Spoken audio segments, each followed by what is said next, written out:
ప్రభువును ప్రియ రక్షకుడైన దేవుని పేరట మీ అందరికీ శుభాభివందనములు తెలియజేసుకుంటున్నాను. ఈ జీసస్ న్యూ క్రియేషన్ మినిస్ట్రీస్ ద్వారా ఈ రీతిగా ప్రతిరోజు అనుదిన ఆహారమును మీతో పంచుకోవడానికి దేవుడిస్తున్న కృపను బట్టి దేవునికి అనలేని కృతజ్ఞతలు. వాక్య ధ్యానములోనికి మనం వెళ్దాము. ప్రభువునందు ప్రియ దేవుని బిడ్డలారా, ప్రతిరోజు బాధ్యతగా తీసుకుని అనేక మందికి షేర్ చేస్తున్న మిమ్మల్ని బట్టి మేము ఎంతగానో దేవుణ్ణి స్తుతిస్తున్నాం. ఇంకా అనేక మందికి ఈ యొక్క వాక్యము అందులాగున ప్రతి ఒక్కరు కూడా మీ బంధువులకు, మీ స్నేహితులకు ఈ యొక్క అనుదిన ఆహారము అనేటువంటి వాక్యమును అందరికీ షేర్ చేయవలసిందిగా ప్రభు పేరట మీకు మనవి చేస్తూ ఉన్నాము. వాక్య ధ్యానంలోనికి మనం వెళ్దాము. సామెతల గ్రంథము 31వ అధ్యాయము 30వ వచనం. అందము మోసకరము, సౌందర్యము వ్యర్థము.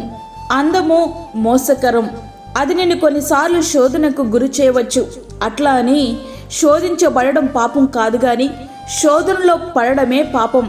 అందాన్ని చూచుకొని తప్పు చేయడం పాపం. నీ అందానికి అంతరంగ సౌందర్యము జత కలిస్తే అది పరిపూర్ణమవుతుంది. షూలమ్మితి నల్లనిదైనను బహు సౌందర్యవంతురాలు. అంతరంగిక సౌందర్యం లేని అందం వ్యర్థం.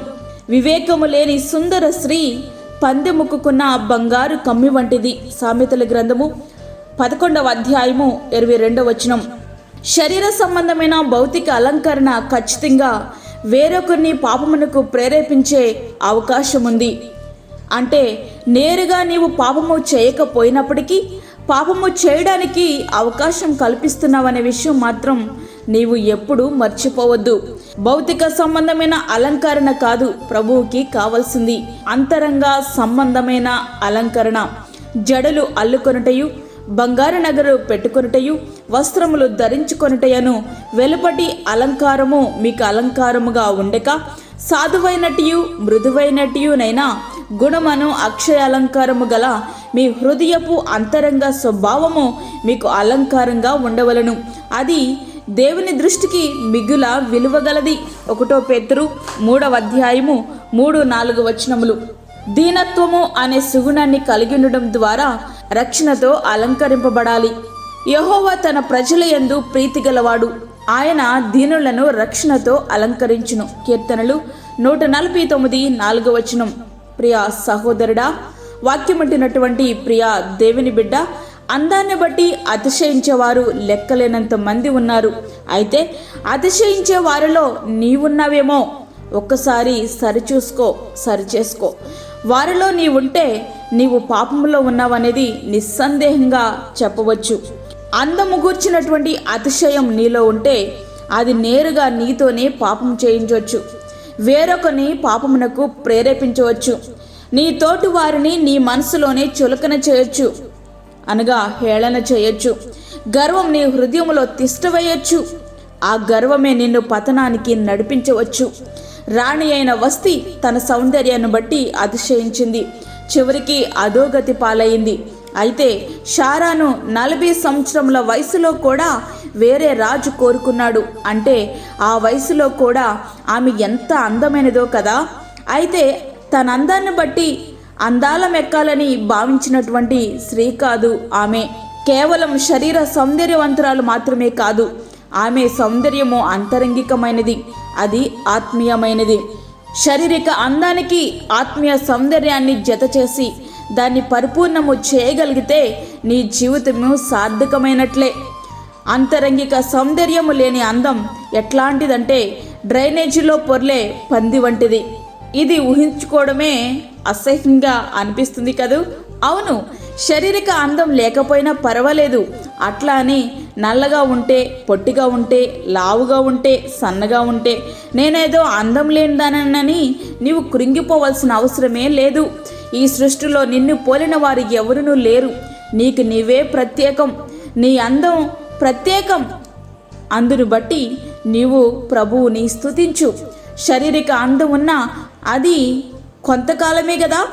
అవును, ఆత్మ సౌందర్యం ఒక్కటి చాలు, అది శాశ్వత కాలం నిన్ను ప్రభువుతో జీవింపచేస్తుంది. ఇది చాలా ఆశ్చర్యంగా ఉంది కదూ.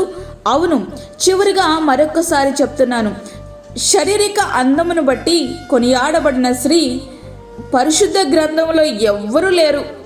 ఈ లోకంలో కూడా అంతే.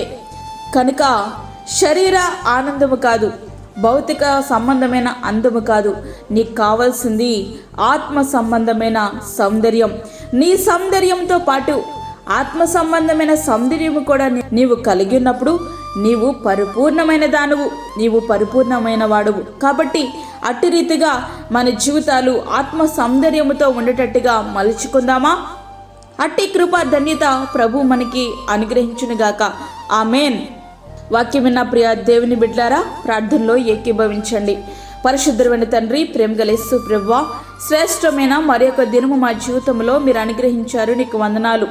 ఈ దినమంతటి కొరకు మీరు మమ్మల్ని సిద్ధపరచండి ప్రభువా. ప్రతి విధమైన శోధన, కీడు, తెగులు, ప్రమాదం నుంచి మమ్మల్ని తప్పించండి.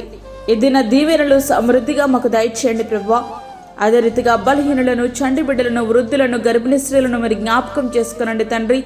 వారికి కావలసిన తగు భద్రత, క్షేమం సమృద్ధిగా దయచేయండి యేసయ్యా. అనేక రోగముల చేత పీడింపబడుచున్న నీ బిడ్డల మీద నీ యొక్క అమూల్యమైన రక్తమును వారి మీద ప్రోక్షించండి ప్రభువా. వారికి కావలసినటువంటి శక్తి, బలమును నీ చిత్తములో వారికి అనుగ్రహించండి ప్రభువా. అదేవిధంగా ప్రార్థనలో ఏకీభవిస్తున్న నీ బిడ్డలందరినీ బలపరచండి. అంతరంగిక సౌందర్యము కలిగి మీకు ఇష్టమైన వారుగా ప్రతి ఒక్కరు కూడా ఉండినట్లుగా సహాయం చేయండి. అదేవిధంగా దూరదేశంలో ఉండి ఈ యొక్క వాక్యమును విని ప్రార్థనలో ఏకీభవిస్తున్న ప్రతి ఒక్క బిడ్డని హస్తాలకు అప్పచెప్పుకుంటున్నాను ప్రభా. వారందరినీ కూడా మీరు దీవించండి, ఆశీర్వదించండి.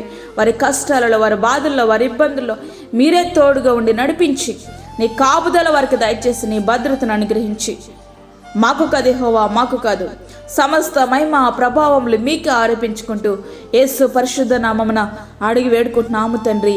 ఆమేన్. ఈ యొక్క వర్తమానములు మీ బంధువులకు, మీ స్నేహితులకు షేర్ చేయండి. దేవుని పనిలో మీరు కూడా పాలిభాగస్తులు కండి. అదేవిధంగా మీ ప్రార్థన అవసరతలు మాకు తెలియచేయండి. మా ఫోన్ నెంబర్ 9177377559 9177377559. దేవుడు మిమ్మును, మీ కుటుంబమును దీవించునుగాక. ఆమేన్. దేవుని పనిలో మీ సహోదరి అన్నమణి సాల్మన్. మా ఛానల్ని సబ్స్క్రైబ్ చేయండి, షేర్ చేయండి, లైక్ చేయండి. దేవుడు మిమ్మల్ని దీవించునుగాక. ఆమేన్.